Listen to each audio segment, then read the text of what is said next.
Hello, hello mga sisi! At dahil bumiyahe kami papuntang Cavite, ay dinayo na nga namin itong Paris Overload ni Rosmar. Matatagpuan pala ito sa Silang Cavite. Ayan at ginabi na nga kami. Akala ko nga dyan ay kami lang ang kakain dahil walang katao-tao. Yung pala ay sa taas pala ang kainan.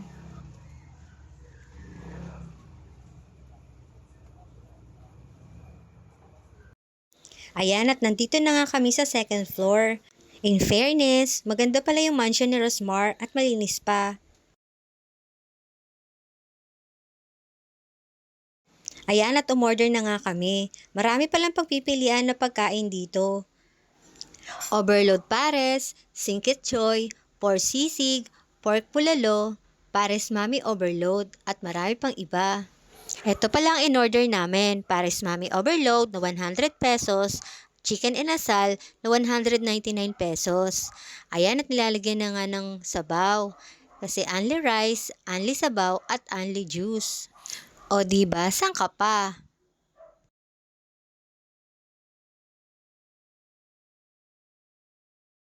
Dito naman ay pwede ka palang pumili kung Java rice or plain rice ang gusto mo. Pero ang pinili namin dyan ay plain rice na lang. Buti na lang nung nagpunta kami rito, walang masyadong tao, kaya walang masyadong pila. Para makakain ka agad kasi talagang gutom na kami.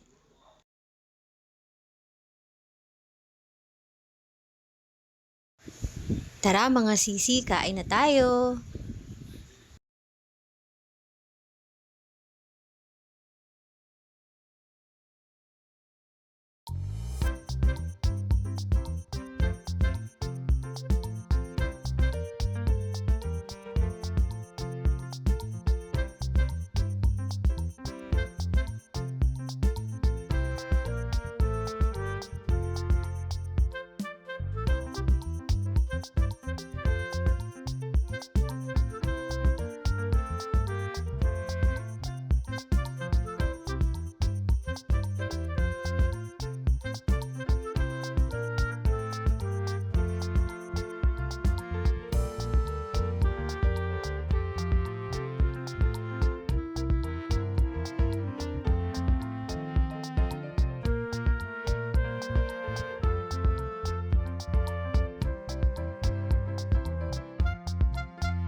Ayan, at tapos na rin ako kumain dito.